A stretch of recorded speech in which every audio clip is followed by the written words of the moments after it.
नमस्कार सभी को। मेरे चैनल में आप सभी का हार्दिक स्वागत है। आज मैं उपस्थित हूँ मुंशी प्रेमचंद द्वारा लिखित उपन्यास प्रेमाश्रम का अगला भाग अर्थात 23वां भाग लेकर। तो आइए इसका कथानक प्रारंभ करते हैं। रात्रि के 10 बजे थे।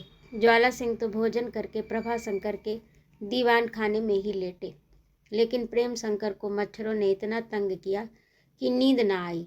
कुछ देर तक तो वह पंखा झलते रहे। अंत को जब भीतर ना रहा गया तो व्याकुल हो बाहर आकर सहन में टहलने लगे। सहन की दूसरी ओर ज्ञान शंकर का द्वार था।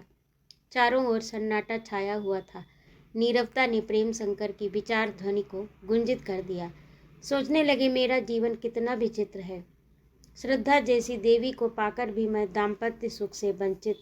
सामने श्रद्धा का शयन ग्रह है, पर मैं उधर ताकने का साहस भी नहीं कर सकता। वह इस समय कोई धर्म ग्रंथ पढ़ रही होगी, पर मुझे उसकी कोमल वाणी सुनने का अधिकार नहीं। अकस्मात उन्हें ज्ञान शंकर के द्वार से कोई स्त्री निकलती हुई दिखाई दी। उन्होंने समझा मजूरनी होगी, काम धंधे से छुट्टी पा अपने घर जाती होगी, लेकिन नहीं, ये सिर से पैर तक चादर ओढ़े हुए है। महरियाँ इतनी लज्जाशील नहीं होती। फिर ये कौन है? चाल तो श्रद्धा जैसी है, कद भी वही है, पर इतनी रात गए, इस अंधकार में श्रद्धा कहाँ जाएगी? नहीं, कोई और होगी। शायद मुझे भ्रम हो रहा है। इस रहस्य को खोलना चाहिए। यद्यपि प्रेम शंकर को एक अपरिचित और अकेली स्त्री के पीछे पीछे भेदिया बनकर चलना सर्वथा अनुचित जान पड़ता था। इस गांठ को खोलने की इच्छा प्रबल थी कि वह उसे रोक न सके। कुछ दूर तक गली में चलने के बाद वह स्त्री सड़क पर आ पहुंची और दशाश्वमेध घाट की ओर चली। सड़क पर लालटेनें जल रही थी। रास्ता बंद न था, पर बहुत कम लोग चलते दिखाई देते थे। प्रेम शंकर को इस स्त्री की चाल से अब पूरा विश्वास हो गया कि वह श्रद्धा है। उसके आश्चर्य की कोई सीमा न रही। इतनी रात गए इस तरफ कहाँ जाती है? उन्हें इस पर कोई संदेह न हुआ।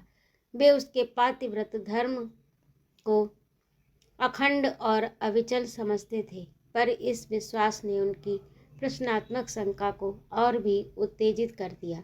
उसके पीछे पीछे चलते रहे, यहाँ तक कि गंगा तट की ऊंची ऊंची अट्टालिकाएं आ पहुंची।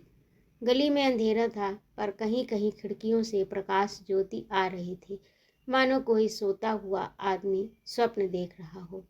पग पर साड़ों का सामना होता था। कहीं कहीं कुत्ते भूमि पर पड़ी हुई पत्तलों को चाट रहे थे। श्रद्धा सीढ़ियों से उतरकर गंगा तट पर जा पहुंची। अब प्रेम शंकर को भय हुआ, कहीं इसने अपने मन में कुछ और तो नहीं ठानी है। उनका हृदय कांपने लगा। वह लपक कर सीढ़ियों से उतरे और श्रद्धा से केवल इतनी दूर खड़े हो गए कि तनिक खटक होते ही एक छलांग से उसके पास जा पहुँचे। गंगा निंद्रा में मग्न थी। कहीं कहीं जल जंतुओं के छपकने की आवाज़ आ जाती थी। सीढ़ियों पर कितने ही भिक्षुक पड़े सो रहे थे। प्रेम शंकर को इस समय असह्य ग्लानि वेदना हो रही थी। ये मेरी क्रूरता, मेरी हृदय शून्यता का फल है।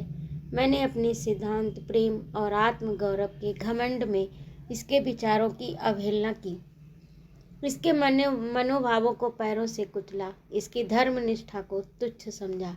जब सारी बिरादरी मुझे दूध की मक्खी समझ रही है, जब मेरे विषय में नाना प्रकार के अपवाद फैले हुए हैं, जब मैं विधर्मी, नास्तिक और जातिच्युत समझा जा रहा हूँ, तब एक धार्मिक प्रति की महिला का मुझसे विमुख हो जाना सर्वथा स्वाभाविक था। न जाने कितनी हृदय वेदना, कितने आत्मिक कष्ट, मानसिक उत्ताप के बाद आज इस अबला ने ऐसा भयंकर संकल्प किया है। श्रद्धा कई मिनट तक जल तट पर चुपचाप खड़ी रही। तब वह धीरे धीरे पानी में उतरी।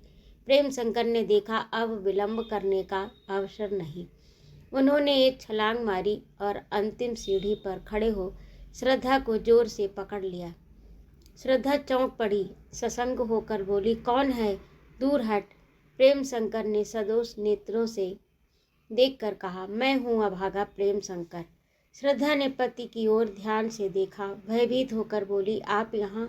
प्रेम शंकर, हाँ, आज अदालत ने मुझे बरी कर दिया। चचा साहब के यहाँ दावत थी, भोजन करके निकला तो तुम्हें आते देखा, साथ हो लिया।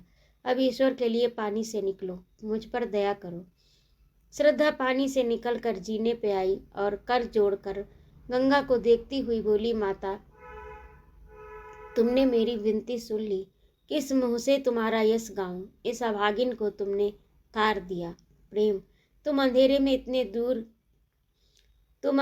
इतनी दूर कैसे चली आई? डर नहीं लगा? श्रद्धा, मैं तो यहाँ कई दिनों से आती हूँ, डर किस बात का? प्रेम, क्या यहाँ के बदमाशों का हाल नहीं जानती? श्रद्धा ने कमर से छुरा निकाल लिया और बोली, मेरी रक्षा के लिए ये काफ़ी है। संसार में जब दूसरा कोई सहारा नहीं होता तो आदमी निर्भय हो जाता है। प्रेम, घर के लोग तुम्हें यूं आते देखकर अपने मन में क्या कहते होंगे? श्रद्धा, जो चाहे समझे, किसी के मन पर मेरा क्या बस है। पहले लोक लाज का भय था, अब वह भी नहीं रहा। उसका मर्म जान गई। वह रेशम का जाल है, देखने में सुंदर किंतु कितना जटिल। वह बहुधा धर्म को अधर्म और अधर्म को धर्म बना देता है। प्रेम शंकर का हृदय उछलने लगा। बोले, ईश्वर, मेरा क्या भाग्य चंद्र फिर उदित होगा? श्रद्धा, मैं तुमसे सत्य कहता हूँ, मेरी कितनी बार इच्छा हुई कि अमेरिका लौट जाऊं, किंतु आशा का एक अत्यंत सूक्ष्म काल्पनिक बंधन पैरों में बेड़ियों का काम करता रहा। मैं सदैव अपने चारों ओर तुम्हारे प्रेम और सत्य व्रत को फैले हुए देखता हूँ। मेरे आत्मिक अंधकार में यही ज्योति दीपक का काम देती है। मैं तुम्हारी सदिच्छाओं को किसी सघन वृक्ष की भांति अपने ऊपर छाया डालते हुए अनुभव करता हूँ। मुझे तुम्हारी अकृपा में दया, तुम्हारी निष्ठुरता में हार्दिक स्नेह, तुम्हारी भक्ति में अनुराग छिपा हुआ दिखता है। अब मुझे ज्ञात हुआ कि मेरे ही उद्धार के लिए तुम अनुष्ठान कर रही हो। यदि मेरा प्रेम निष्काम होता तो मैं इस आत्मिक संयोग पर ही संतोष करता, किंतु मैं रूप और रक्त रस का दास हूँ, इच्छाओं और वासनाओं का गुलाम। मुझे इस आत्म अनुराग में संतोष नहीं होता। श्रद्धा, मेरे मन से वह शंका कभी दूर नहीं होती कि आपसे मेरा मिलना अधर्म है और अधर्म से मेरा हृदय कांप उठता है। प्रेम, ये शंका कैसे शांत होगी? श्रद्धा, आप जानकर मुझसे क्यों पूछते हैं? प्रेम, तुम्हारे मुंह से सुनना चाहता हूँ। श्रद्धा, प्रायश्चित से। प्रेम, वही प्रायश्चित जिसका विधान स्मृतियों में है। श्रद्धा, हाँ वही। प्रेम, क्या तुम्हें विश्वास है कि कई नदियों में नहाने, कई लकड़ियों को जलाने से, घृणित वस्तुओं के खाने से, ब्राह्मणों को खिलाने से मेरी अपवित्रता जाती रहेगी? खेद है कि तुम इतनी विवेकशील होकर इतनी मिथ्यावादिनी हो। श्रद्धा का एक हाथ प्रेम शंकर के हाथ में था। ये कथन सुनते ही उसने हाथ खींच लिया और दोनों अंगूठों से दोनों कान बंद करते हुए बोली, ईश्वर के लिए मेरे सामने शास्त्रों की निंदा मत करो। हमारे ऋषि मुनियों ने शास्त्रों में जो कुछ लिख दिया वह हमें मानना चाहिए। उसमें मीन मेख निकालना हमारे लिए उचित नहीं। हम में इतनी बुद्धि कहाँ कि शास्त्रों के सभी आदेशों को समझ सके। उसको मानने में ही हमारा कल्याण है। प्रेम, मुझसे ये काम करने को कहती हो जो मेरे सिद्धांत और विश्वास के सर्वथा विरुद्ध हैं। मेरा मन इसे कदापि स्वीकार नहीं करता कि विदेश यात्रा कोई पाप है। ऐसी दशा में प्रायश्चित की शर्त लगाकर तुम मुझ पर बड़ा अन्याय कर रही हो। श्रद्धा ने लंबी सांस खींचकर कहा, आपके चित्त से अभी अहंकार नहीं मिटा। जब तक इसे ना मिटाइएगा ऋषियों की बातें आपकी समझ में ना आएंगी। यह कहकर वह सीढ़ियाँ चढ़ने लगी। प्रेम शंकर कुछ न बोल सके, उसको रोकने का भी साहस न हुआ। श्रद्धा देखते देखते सामने गली में घुसी और अंधकार में विलुप्त हो गई। प्रेम शंकर कई मिनट तक वहीं चुपचाप खड़े रहे। तब वह सहसा इस अर्ध चैतन्यावस्था से जागे, जैसे कोई रोगी देर तक मूर्छित रहने के बाद चौंक पड़े। अपनी अवस्था का ज्ञान हुआ। हाँ, अवसर हाथ से निकल गया। मैंने विचार को मनुष्य से उत्तम समझा। सिद्धांत मनुष्य के लिए है, मनुष्य सिद्धांतों के लिए नहीं। मैं इतना भी ना समझ सका। माना प्रायश्चित पर मेरा विश्वास नहीं, पर उससे दो प्राणियों का जीवन सुखमय हो सकता था। इस सिद्धांत प्रेम ने दोनों का ही सर्वनाश कर दिया। क्यों न चलकर श्रद्धा से कह दूं कि मुझे प्रायश्चित करना अंगीकार है। अभी बहुत दूर नहीं गई होगी। उसका विश्वास मिथ्या ही सही, पर कितना दृढ़, कितनी निस्वार्थ पति भक्ति है, कितनी अविचल धर्मनिष्ठा। प्रेम शंकर इन्हीं विचारों में डूबे हुए थे कि एकाएक उन्होंने दो आदमियों को ऊपर से उतरते देखा। गहरे विचार के बाद मस्तिष्क को विश्वास की इच्छा होती है। वह उन दोनों मनुष्यों की ओर ध्यान से देखने लगे। ये कौन है? इस समय यहाँ क्या करने आए? सने सने वे दोनों नीचे आए, प्रेम शंकर से कुछ दूर खड़े हो गए। प्रेम शंकर ने उन दोनों की बातें सुनी, आवाज पहचान गए। ये दोनों पद्म शंकर और ये दोनों पद्म शंकर और तेज शंकर थे। तेज शंकर ने कहा, तुम्हारी बुरी आदत है, जिससे होता है उसी से इन बातों की चर्चा करने लगते हो। ये सब बातें गुप्त रखने की हैं, खोल देने से उसका असर जाता रहता है। पद्य, मैंने तो किसी से नहीं कहा। तेज, क्यों? आज ही बाबू ज्वाला सिंह से कहने लगे कि हम लोग साधु हो जाएंगे। कई दिन हुए अम्मा से वही बात कही थी। इस तरह बकते फिरने से क्या फ़ायदा? हम लोग साधु होंगे अवश्य, पर अभी नहीं। अभी इस वीसा को सिद्ध कर लो। घर में 1,00,000-2,00,000 रुपए रख दो। बस निश्चिंत होकर निकल पड़ो। भैया घर की खोज खबर लेते नहीं। हम लोग भी निकल जाएं तो लाला जी इतने प्राणियों का पालन पोषण कैसे करेंगे? इम्तहान तो मेरा न दिया जाएगा। कौन भूगोल इतिहास रटता फिरे? मैट्रिक हो ही गए तो कौन राजा हो जाएंगे? बहुत होगा वही 15-20 के नौकर हो जाएंगे। 3 साल से फेल हो रहे हैं, अब की तो यूं ही कहीं पढ़ने को जगह न मिलेगी। पद्य, अच्छा, अब किसी से कुछ न कहूँगा। ये मंत्र सिद्ध हो जाए तो चचा साहब मुकदमा जीत जाएंगे। तेज, अभी देखा नहीं क्या? लाला जी 20,000 जमानत देते थे, पर मजिस्ट्रेट ना लेता था। 3 दिन यहाँ आसन जमाया और आज वे बिल्कुल बरी हो गए। 1 कौड़ी भी जमानत न देनी पड़ी। पद्य, चचा साहब बड़े अच्छे आदमी हैं, मुझे उनकी बहुत मोहब्बत लगती है। छोटे चचा की ओर ताकते हुए डर मालूम होता है। तेज, उन्होंने बड़े चचा को फंसाया है। डरता हूँ, नहीं तो 1 सप्ताह भर आसन लगाऊं तो उनकी जान ही लेकर छोड़ूं। पद्य, मुझे तो कभी बोलते ही नहीं। छोटी चाची का अदब करता हूँ, नहीं तो एक दिन माया को खूब पीटता। तेज, अब की तो माया भी गोरखपुर जा रहा है, वहीं पढ़ेगा। पद्य, जब से मोटर आई है माया का मिजाज ही नहीं मिलता। यहाँ कोई मोटर का भूखा नहीं है। यूं बातें करते हुए दोनों सीढ़ी पर बैठ गए। प्रेम शंकर उठकर उनके पास आए। कुछ कहना चाहते ही थे कि पद्य शंकर ने चौंक कर जोर से चीख मारी। तेज शंकर खड़ा होकर कुछ बुदबुदाने और छू छू करने लगा। प्रेम शंकर बोले, डरो मत, मैं हूँ। तेज, चचा साहब आप यहाँ इस वक्त कैसे आए? पद्य, मुझे तो ऐसी शंका हुई कि कोई प्रेत आ गया। प्रेम, तुम लोग इस पाखंड में पढ़कर अपना समय व्यर्थ गंवा रहे हो। बड़े जोखिम का काम है और तत्व कुछ नहीं। इन मंत्रों को जगाकर तुम जीवन में सफलता प्राप्त नहीं कर सकते। चित्त लगाकर पढ़ो, उद्योग करो, सच्चरित्र बनो। धन और कीर्ति का यही महामंत्र है। यहाँ से उठो। तीनों आदमी घर की ओर चले। रास्ते भर प्रेम शंकर दोनों शिकारों को समझाते रहे। घर पहुंचकर वे फिर निद्रा देवी की आराधना करने लगे। मच्छरों की जगह अब उनके सामने एक बाधा खड़ी हुई। ये श्रद्धा का अंतिम वाक्य था, तुम्हारे चित्त से अभी अहंकार नहीं मिटा। प्रेम शंकर बड़ी निर्दयता से अपने कृत्यों का समीक्षण कर रहे थे। अपने अंतःकरण के एक एक पर्दे को खोल कर देख रहे थे और प्रति क्षण उन्हें विश्वास होता जाता था कि मैं वास्तव में अहंकार का पुतला हूँ। वह अपने किसी काम को, किसी संकल्प को अहंकार रहित न कर पाते थे। उनकी दया और दीन भक्ति में भी अहंकार छिपा जान पड़ता था। उन्हें शंका हो रही थी, क्या सिद्धांत प्रेम अहंकार का दूसरा स्वरूप है? इसके विपरीत श्रद्धा की धर्मपरायणता में अहंकार की गंध तक न थी। इतने में ज्वाला सिंह ने आकर कहा, क्या सोते ही रहिएगा, सवेरा हो गया। प्रेम शंकर ने चौंक कर द्वार की ओर देखा तो वास्तव में दिन निकल आया था। बोले, मुझे तो मच्छरों के मारे नींद नहीं आई, आंखें तक न झपकी। ज्वाला, और यहाँ एक ही करवट में भोर हो गया। प्रेम शंकर उठकर हाथ मुंह धोने लगे। आज उन्हें बहुत काम करना था। ज्वाला सिंह भी स्नान आदि से निवृत्त हुए। अभी दोनों आदमी कपड़े पहन ही रहे थे कि तेज शंकर जलपान के लिए ताज़ा हलवा, सेब का मुरब्बा, तले हुए पिस्ते, बादाम, गर्म दूध लाया। ज्वाला सिंह ने कहा, आपके चचा साहब बड़े मेहमान नवाज आदमी हैं। ऐसा जान पड़ता है कि आतिथ्य सत्कार में उन्हें हार्दिक आनंद आता है, और एक हम हैं कि मेहमान की सूरत देखते ही मानो दब जाते हैं।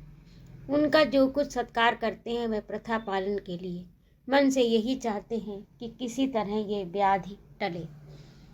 प्रेम, वे पवित्र आत्माएं अब संसार से उठती जाती हैं। अब तो जिधर देखिए उधर स्वार्थ सेवा का आधिपत्य है। चचा साहब जैसा भोजन करते हैं वैसा अच्छे अच्छे रईसों को भी मैसर नहीं होता।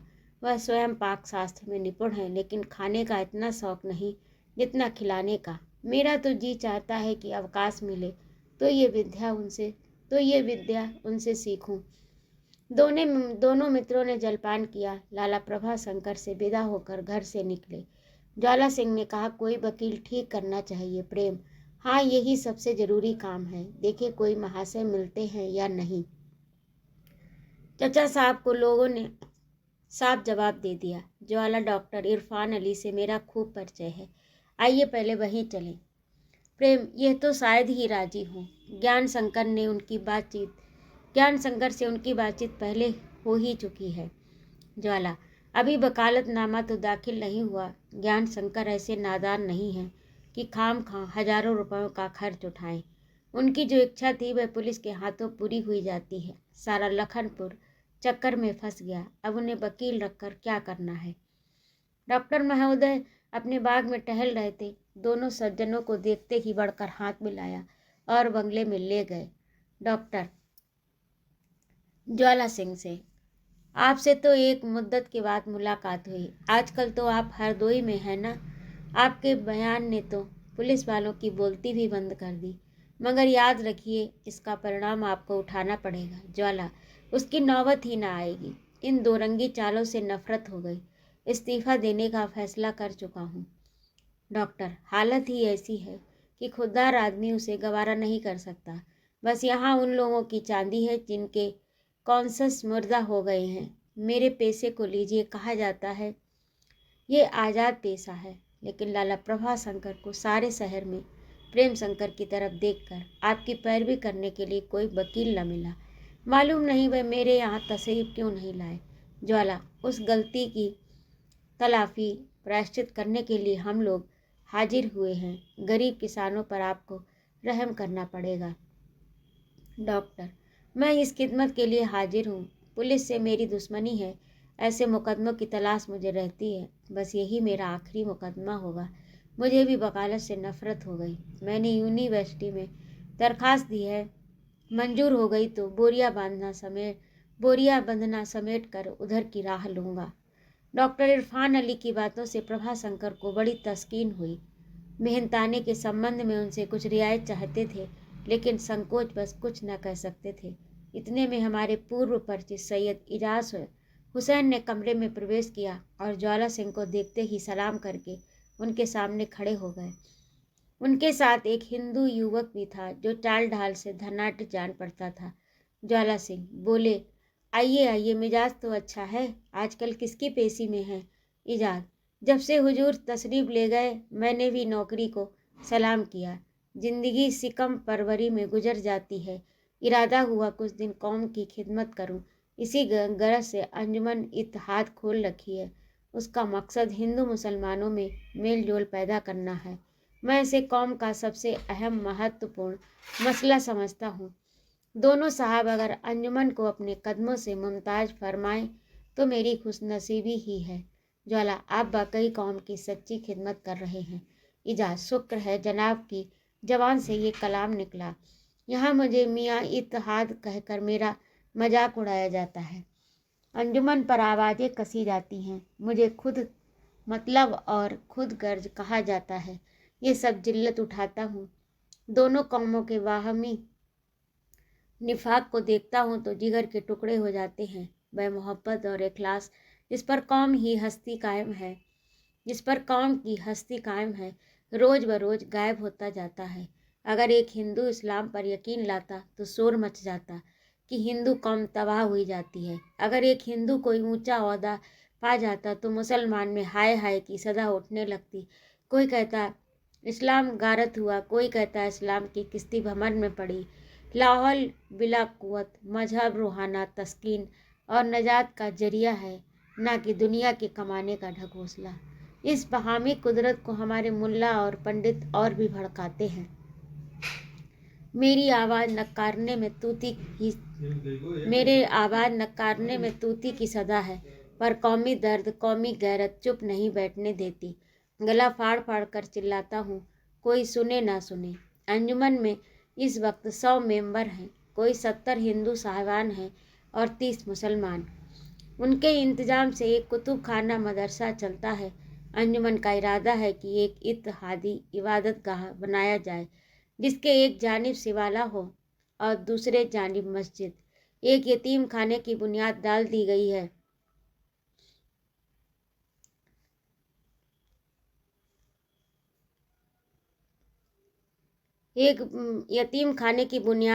गई है। दोनों कौमों के यतीमों को दाखिल किया जाता है, मगर अभी तक इमारतें नहीं बन सकी। ये सब इरादे रुपए के मोहताज हैं। फ़कीर ने तो अपना सब कुछ निसार कर दिया। अब कौम को अख्तियार है, उसे चलाए या बंद कर दे। क्यों डॉक्टर साहब, मेरा हिब्बा नामा आपने तैयार फरमाया? इरफान अली, कोई तातील आए तो इत्मीनान से आपका काम करूं। प्रेम शंकर ने श्रद्धा भाव से कहा, सैयद साहब की जात कौम के लिए बरकत है। अंजुमन के लिए 100 रुपए की हकीर रकम नज़र करता हूँ और यतीम खाने के लिए 50 मन गेहूँ, 5 मन शक्कर और 20 रुपए माहवार। इजाद हुसैन, खुदा आपको सवाब अता करे। अगर इजाज़त हो तो जनाब का नाम भी ट्रस्टियों में दाखिल कर लिया जाए। प्रेम शंकर, मैं इस इज्जत के लायक नहीं हूँ। इजाद, नहीं जनाब, मेरी ये इल्तिजा आपको कबूल करनी होगी। खुदा ने आपकी एक दर्दमंद दिल अता किया है। क्यों नहीं, आप लाला जटाशंकर मरहूम के खलक हैं, जिनकी गरीब परवरी से सारा शहर माला माल होता है। यतीम आपको दुआएं देंगे और अंजुमन हमेशा आपकी ममनून रहेगी। इरफान अली ने ज्वाला सिंह से पूछा, आपका कमाया यहाँ कब तक रहेगा? ज्वाला, कुछ अर्ज नहीं कर सकता। आया तो इस इरादे से हूँ कि बाबू प्रेम शंकर की गुलामी में ज़िंदगी गुजार दूँ। मुलाजमत से इस्तीफ़ा देना तय कर चुका हूँ। इरफान अली, वल्लाह आप दोनों साहब बड़े जिंदा दिल हैं। दुआ कीजिए खुदा मुझे भी कनायत संतोष की दौलत अता करे और मैं भी आप लोगों की सोहबत में फैज उठाऊं। ज्वाला सिंह ने मुस्कुराकर कहा, हमारे मुलाजिमों को बरी करा दीजिए, तब हम सबों रोज़ आपके यहाँ आपके लिए दुआएं करेंगे। इरफान अली हंसकर बोले, शर्त तो टेढ़ी है मगर मंजूर है। डॉक्टर चोपड़ा का बयान अपने मुवाफिक हो जाए तो बाजी अपनी है। इजाद, अब जरा इस गरीब की भी खबर लीजिए। मेरे मोहल्ले में रहते हैं, कपड़े की बड़ी दुकान है। इनके बड़े भाई इनसे बेरुखी से पेश आते हैं। इन्हें जेब खर्च के लिए कुछ नहीं देते, हिसाब भी नहीं दिखाते, सारा नफ़ा खुद हजम कर जाते हैं। कल इन्हें बहुत सख्त सुस्त कहा। जब इनका आधा हिस्सा है तो क्यों ना अपने हिस्से का दावा करें। ये बालिग हैं, अपना फ़ायदा नुकसान समझते हैं, भाई की रोटियों पर नहीं रहना चाहते। बोली, भाई मथुरा दास, बैरिस्टर साहब से कहो क्या कहते हो। मथुरा दास ने ज़मीन की तरफ देखा और इजाद हुसैन की ओर कनखियों से ताकते हुए बोले, मैं यही चाहता हूँ कि भैया से आप मेरी राजी खुशी करा दें। कल मैंने उन्हें गाली दी जब वह कहते हैं कि तू ही घर संभाल, मुझसे कोई वास्ता नहीं, कुंजियाँ सब फेंक दी, दुकान पर नहीं जाते। इजाद हुसैन ने मथुरा दास की ओर बक दृष्टि देखकर कहा, साफ साफ अपना मतलब क्यों नहीं कहते? आप इनकी मंशा समझ गए होंगे।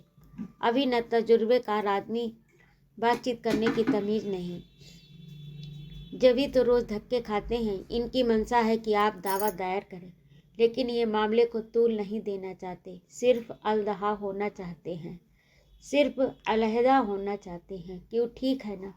मथुरा दास सरल स्वभाव से, जी हाँ, बस यही चाहता हूँ, उनसे मेरी राजी खुशी हो जाए। मुंशी रमजान अली मुहर्रिर थे। इजाद हुसैन मथुरा दास को उनके कमरे में ले गए। वहाँ खासा दफ्तर था, कई आदमी बैठे लिख रहे थे।